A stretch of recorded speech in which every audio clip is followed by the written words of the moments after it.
किसी की सिफारिश या प्रभाव से आगे बढ़ने के प्रयत्न आपके भविष्य को नष्ट करें। स्वयं को इस योग्य बनाओ कि आपको किसी दूसरों से सहायता की आवश्यकता है। अपने भीतर अथाह साहस और विश्वास जगाइए।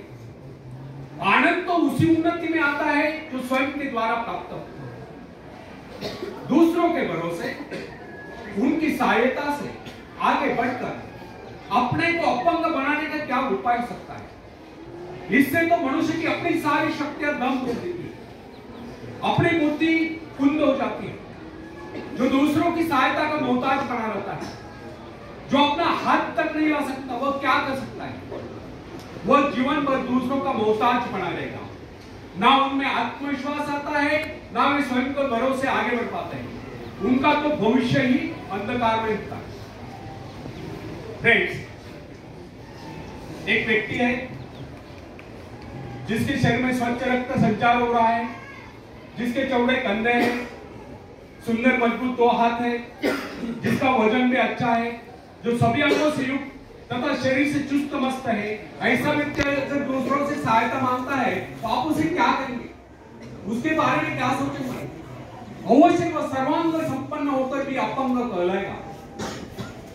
आप ऐसे अपंग मत बनिए। आप सामर्थ्यवान बनकर दिखाइए। आप ऐसे बनकर दिखाइए कि लोग आपसे सहायता पाने की चेष्टा करें। क्या आपको पता है कि आप जिन लोगों को जानते हैं उनमें बहुत से ऐसे हैं जिन्हें किसी दूसरों से सहायता की प्रतीक्षा है। सही बात तो यह है कि उनमें से बहुत से लोगों को इस बात का भी पता नहीं कि उन्हें जो सहायता चाहिए वो कहां से मिलने वाली है। फिर भी वे इंतजार करते और सोचते रहते कि बस अब उनका काम बनने वाला है, उन्नति के द्वार खुलने वाले हैं, कोई उनकी मदद के लिए आएगा और उनके सारे कष्ट दूर हो जाए। क्या ऐसा संभव है? वास्तव में कोई किसी की सहायता करता है? ऐसे सोचने वालों ने अपने गिरेबान में झांककर देखना चाहिए, क्या उन्होंने किसी दूसरों की कितनी सहायता की? उन्होंने आज तक किसकी कितनी मदद की है? क्या कोई ऐसा व्यक्ति है जो कहे कि उन्होंने उसे सहायता की थी इसलिए वो आज उन्नति की चोटी पर है? फ्रेंड्स, यदि आपने या उन्होंने किसी दूसरों की सहायता नहीं की तो फिर किसी दूसरों से सहायता की प्रतीक्षा करो। ऐसे लोग केवल अपने भूल के कारण आगे बढ़ने से डर जाते हैं। हर इंसान को चाहिए कि वह केवल अपने सहारे आगे बढ़े, लौटने के रास्ते से मुंह फेर कर बिना किसी के सहारे आगे बढ़ता चाहिए। आत्मनिर्भरता से तो मनुष्य की शक्तियां विराट धारण करके प्रकट होती है। आत्मविश्वास ही सफलता की नींव है। इसी आत्मविश्वास के सहारे हम दूसरों की सहायता करने में सफल हो सकते हैं। फ्रेंड्स, एक बहुत बड़े प्रबंधक एडमिनिस्ट्रेटर का कहना है, मैं अपने बेटे को ऐसी कंपनी में नियुक्त करना चाहता हूं जहां उसे कठिनाइयों का सामना करना हो, क्योंकि इससे उसकी सहन शक्ति और कुशलता विकसित हो। यदि मैं उसे अपनी कंपनी में रखूंगा तो वह मेरे भरोसे बैठा रहेगा। हर निर्णय के लिए वह मेरा मुंह ताकता रहेगा। उसमें ठहरे हुए पानी की तरह सड़ान उत्पन्न होती है। आप सभी जानते हैं, ठहरे हुए पानी पर मच्छर गुनगुनाते हैं, तो बहते हुए पानी पर राजहंस करते हैं। कितने सुंदर विचार थे उस व्यक्ति। अगर हर माँ बाप अपने पुत्र या पौत्री के लिए इस प्रकार के उच्च विचार रखते तो वे अवश्य उनके भाग्य विधाता बन जाते। जो माँ बाप अपने बेटों या बेटियों को अधिक लाड प्यार से बिगाड़ देते हैं कि बच्चा जब चाहे स्कूल जाए, जब चाहे छुट्टी कर ले, जब चाहे कॉलेज जाए, जब चाहे छुट्टी कर ले, जब चाहे काम पर जाए, जब चाहे छुट्टी कर ले, तो ऐसे बच्चे भविष्य में कुछ नहीं कर पाते। उनका तो भविष्य नहीं। अपनी शक्ति पर स्वयं ही भरोसा करना पड़ता है। अपने कार्य स्वयं करने वाले सफल होते हैं। इसी से मानव के चरित्र का निर्माण होता है। जिन बच्चों को यह पता हो जाता है कि वे अपने माँ बाप के सहारे जीवित रह सकते हैं, वे अपने बल पर कोई भी कार्य समर्थ होकर भी कर नहीं पाते, वे वैसी कोशिश भी नहीं करते। जबकि उन्हें समझना चाहिए कि माँ बाप तो सदा के लिए उनके आश्रयदाता नहीं बन पाएंगे। एक दिन तो ऐसा आने वाला है जब उन्हें अलग अलग जीवन बिताना ही पड़ेगा। तब ऐसे लोगों को भयंकर मुश्किलों का सामना करना पड़ता है। इसलिए फ्रेंड्स, यदि आरंभ से अपने कार्य स्वयं करने की आदत डाली जाए तो यह आदत आपके भविष्य के लिए बहुत ही लाभकारी सिद्ध होगी। जब चाहे शक्ति के सहारे आप जमीन पर पांव टिकाकर आगे बढ़ सकते हैं। सफल वही होता है जो अपनी शक्ति पर भरोसा करता है। अपने काम स्वयं करने वाले सफल होते हैं, दूसरों के सहारे आगे बढ़ने वाले अक्सर भंवर में फंस जाया करते हैं। फ्रेंड्स, जिस नाव की पतवार आपके हाथ में नहीं, वह नाव आपको पार करा दे, इस बात की क्या गारंटी? आपका जीवन तो उसके हाथ में है जिसके हाथ में नाव की पतवार है। वह चाहे तो आपको डुबो दे, चाहे पार करा दे। फ्रेंड्स, जब नदी में बाढ़ आती है तब जो साहसी है, जिसे अपनी शक्तियों पर पूरा विश्वास है, वह तो तैरकर उस पार चला जाएगा।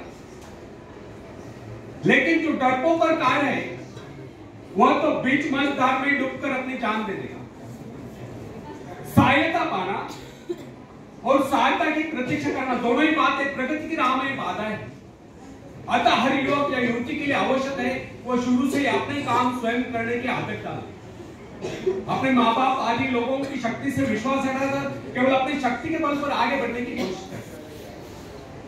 जिस क्षण आप बाहरी सहायता लेना बंद कर देंगे, उसी क्षण आपके भीतर आत्मनिर्भरता का अंकुर फूटते हुए महसूस होने लगेगा। स्वयं कार्य करते समय यदि आप असफल भी हो जाते हैं तो बिना उस असफलता को घबराए तुरंत उस कमी की खोज कीजिए जिसके कारण आपको असफलता मिली, और जैसे आप उस कमी को खोज निकाले तुरंत ही उसे दूर करने के प्रयास में जुट जाइए। आपका वास्तविक आदर तभी होगा जब आप एक सफल व्यक्ति के रूप में दुनिया के सामने आओ। मगर यदि आप एक व्यक्ति के बाद दूसरे व्यक्ति के आगे हाथ फैलना शुरू कर देंगे तो लोग आपको ममता या भिखारी कहेंगे। अतः आप ये प्रण कर लें कि आपको केवल अपने भरोसे जीना है, ना कि किसी की दया पर, क्योंकि बाहरी सहायता किसी वक्त में वरदान सिद्ध होती है, अधिकतर समय यह अभिशाप ही सिद्ध होती है। फ्रेंड्स, बाहरी सहायता मनुष्य की काम करने की गति को मंद करके शरीर में सुस्ती ला देती है। आप ऐसे लोगों से मैत्री कीजिए जो आपको जीवन में आगे बढ़ने की प्रेरणा दें। कुछ लोग एक बाजू या एक पाव वाले होते हैं, फिर भी वे अपनी लगन और अपनी मेहनत से अपनी जीविका चलाते हैं। फिर तो आपको हटते कटते फिर आगे बढ़ने की कोशिश आप क्यों नहीं कर सकते? मैं एक ऐसे व्यक्ति को जानता हूं जिसका एक पैर किसी रेल दुर्घटना में कट गया था। उसने कभी किसी से भिक्षा नहीं मांगी, किसी से दान लेना गवारा नहीं किया, यहां तक कि अपने बहन भाई का भी उसने कभी सहारा नहीं दिया। उसने एक छोटा सा धंधा फुटपाथ पर आरंभ किया। शुरू में वो न्यूज़पेपर बेचने लगा, 2 पैसे बचाकर उसने वजन तोलने की मशीन खरीदी, उस पर अपना पेट पालने लगा। आज वही व्यक्ति उसी फुटपाथ के किनारे एक बहुमंजिला बिल्डिंग में न्यूज़पेपर स्टॉल लगाकर बैठा है। साथ में उसने जेरोक्स सेंटर भी खोल रखा है, और सुना है आजकल वो मोबाइल शॉपिंग भी चला रहा है। वो स्वाभिमानी था, किससे मदद लेना वो अपना अपमान समझता था। आज वही व्यक्ति उन लोगों को जिनके हाथ पैर सलामत है, ऐसे परिवारजनों को खिलाता पिलाता है, उनके हर प्रकार की सहायता और मदद करता है, तो इसमें किसी को हैरत न हो। आज वो दूसरों की सहायता करने को हो चुका है। वो उन लोगों के लिए प्रेरणास्थान है जो सर्वांग संपन्न होकर भी दूसरों से सहायता पाने की आशा करते हैं। फ्रेंड्स, मैं केवल उस विकलांग की बात नहीं करता जिसे मैं जानता हूं। इस संसार में ऐसे बहुत से विकलांग लोग हैं जो अपनी हिम्मत से खून भी खा रहे हैं, जो अपने परिवार को भी पाल रहे हैं। ऐसे स्वाभिमानी, मेहनती, आत्मविश्वासी और साहसी लोगों को अपनी जीविका चलाते देखकर हमें स्वयं के विषय में सोचना चाहिए कि क्या हम पूर्णतः स्वस्थ हैं, साथ ही सभी अंगों से युक्त तथा शरीर से चुस्त मस्त होकर भी क्या हम अपने आप को समर्थ समझने का अधिकार रखते हैं? यदि हाँ, तो फिर किसी दूसरों से सहायता की प्रतीक्षा क्यों? कोई भी स्वस्थ तथा सर्वांग संपन्न व्यक्ति तब तक अपने आप को समर्थ समझने का अधिकार नहीं रख सकता जब तक वो समझता कि किसी का अधीन है। वास्तविक स्वतंत्रता एक ऐसा उपाय है जिससे मनुष्य की शक्ति दोगुनी होती है। इस प्रकार की भावना अन्य किसी प्रकार से प्राप्त नहीं। जब कोई युवक या युवती अपनी हिम्मत के सहारे किसी व्यापार में उतरता है तो उसके मन में एक श्रेष्ठ भावना अवश्य उत्पन्न होती है। यही भावना उसे प्रसन्नता प्रदान करती है। इससे पहले किसी के अधीन रहकर चाहे वो कितना ही बड़ा कारोबार क्यों न कर चुका हो, परंतु उसे स्वतंत्रता आत्मविश्वास के सारे साथ के साथ काम करने में एक नए आनंद का एहसास होता है। फ्रेंड्स, एक शेर सुनाना चाहता हूं।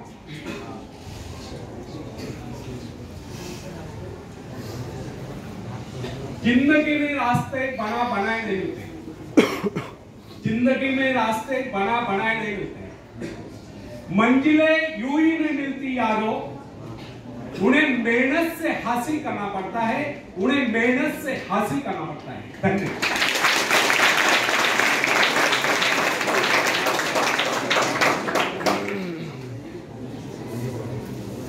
फ्रेंड्स,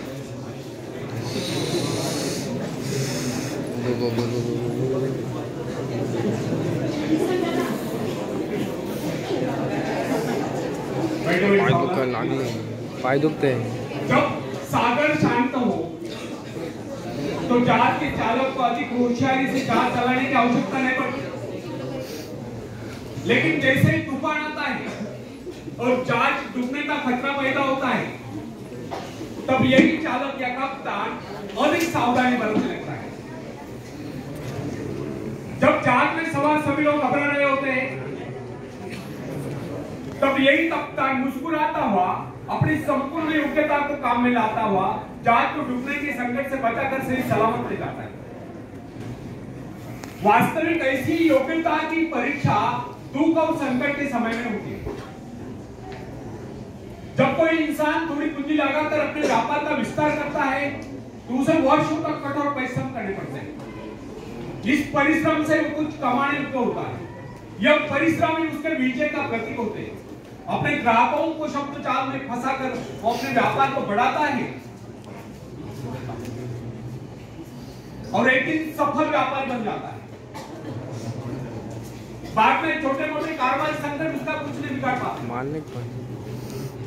जो लोग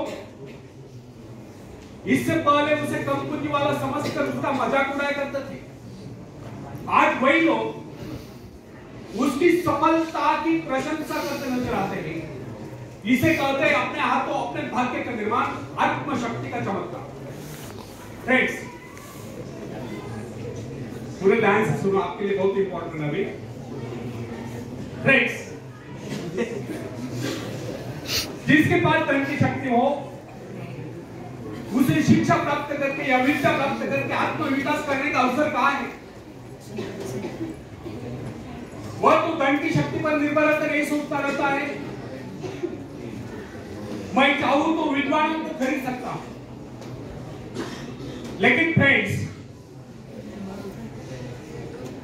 जो विद्या प्राप्त करना सबसे जरूरी समझता है वह रात भर अध्ययन करता रहता है, क्योंकि उसे पता है कि उसका कोई सहारा नहीं है।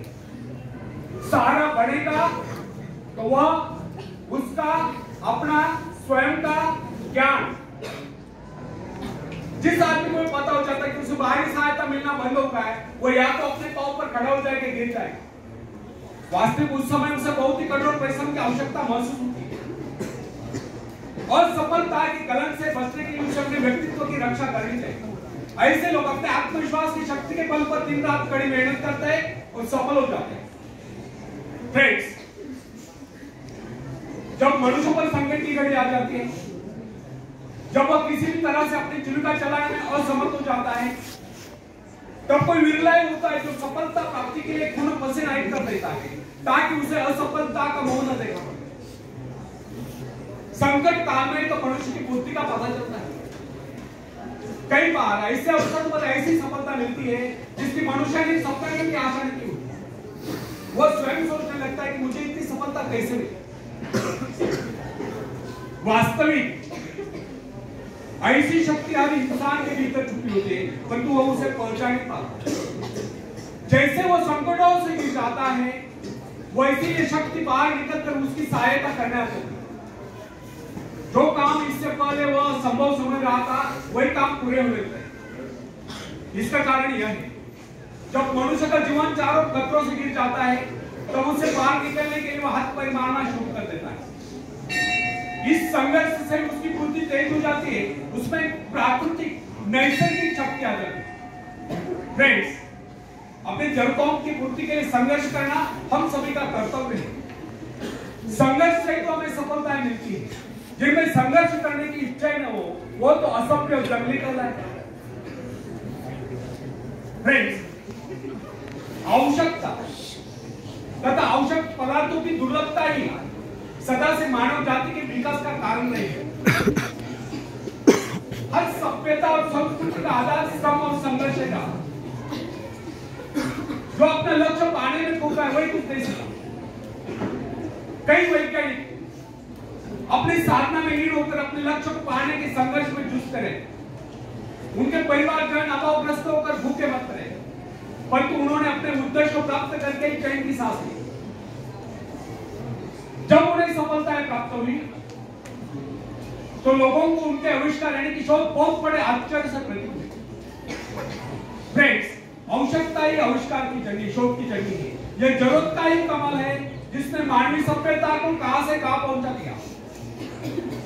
अश्म युग से संगणक युग तक जरूरत की लक्ष्य का निर्धारण करते इस पाने के वैज्ञानिक तथा शोधकर्ता जी जान से जुट जाते हैं। मनुष्य की गुप्त शक्ति का पता उस समय चलता है जब कोई जरूरत आकर उसके सामने खड़ी होती है, उसकी पूर्ति के लिए वह संघर्ष करता है। मनुष्य की यह गुप्त शक्ति आपातकाल में प्रकट होती है। इसका सीधा अर्थ यह हुआ, यदि मनुष्य को किसी वस्तु की आवश्यकता न हो तो उसके आंतरिक शक्ति का अंत हो जाए। बाहरी सहायता लेने से भी इस आंतरिक शक्ति को बाहर निकलने का अवसर देता है।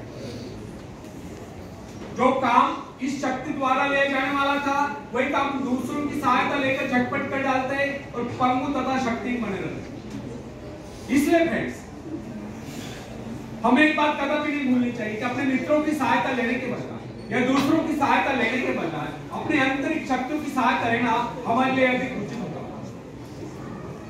क्योंकि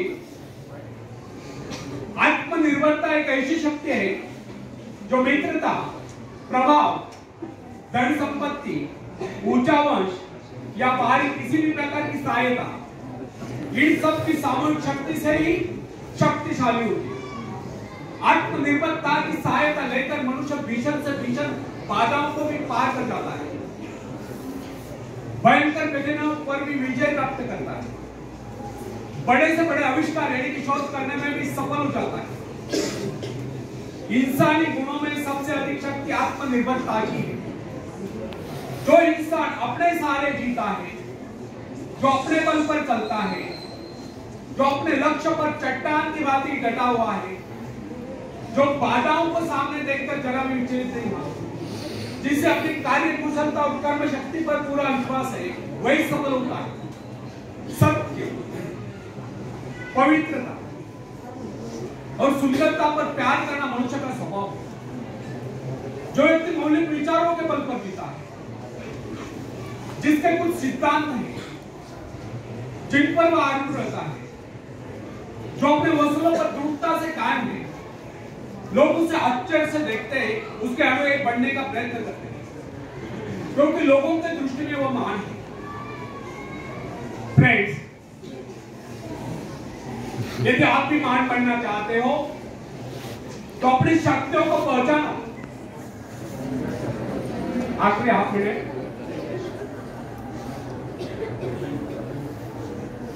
अपनी शक्तियों को पहचानो। ईश्वर ने जो शक्ति आपको प्रदान की है वो आपके भीतर छुपी हुई है, उसे जगाकर बाहर लाओ। यदि आप उसे जगाने में सफल हो गए तो सफलताएं आपके कदमों तले होगी और आप कामयाबी के शिखर पर होंगे। आखिरी में हरिवंश राय बच्चन जी की कविता में पेश करना चाहता हूं, आप भी मुझे साथ देंगे।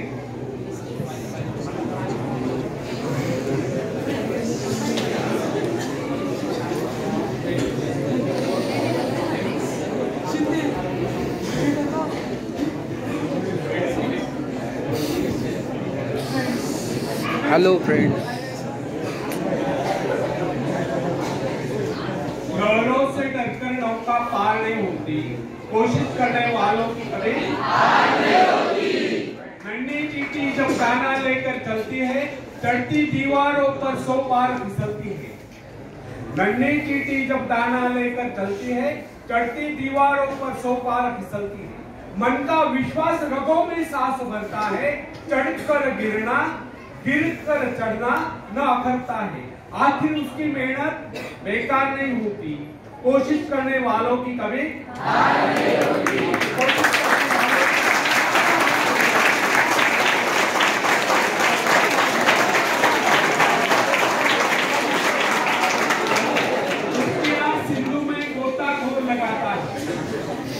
डुबकिया सिंधु में गोताखोर लगाता है, ज्यादातर खाली हाथ लौट कर आता है।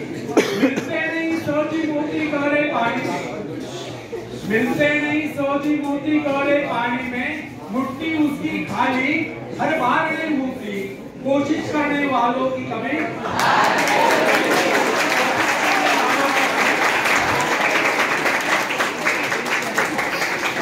और आखिरी बात आप सबके लिए बहुत ही इंपॉर्टेंट है, पूरे ध्यान से सुनो। आप सब सफलता की शिखर पर हो गए, ऐसी मैं कामना करता हूँ। तो भी अगर कोई फेल होता है तो उसके लिए बहुत ही प्रेरणादायी है, पूरे ध्यान से सुनो। एक विषय में अगर कम मार्क मिलते हैं तो उनके लिए ये बहुत ही प्रेरणादायी है, पूरे ध्यान से सुनो। असफलता एक चुनौती है, इसे स्वीकार करो। असफलता एक चुनौती है, इसे स्वीकार करो। क्या कमी रह गई देखो और सुधार करो। जब तक सफल हो, नींद चैन को त्यागो तुम, संघर्ष का मैदान छोड़कर मत भागो। कुछ किए बगैर ही जय जयकार नहीं होती, कोशिश करने वालों की कमी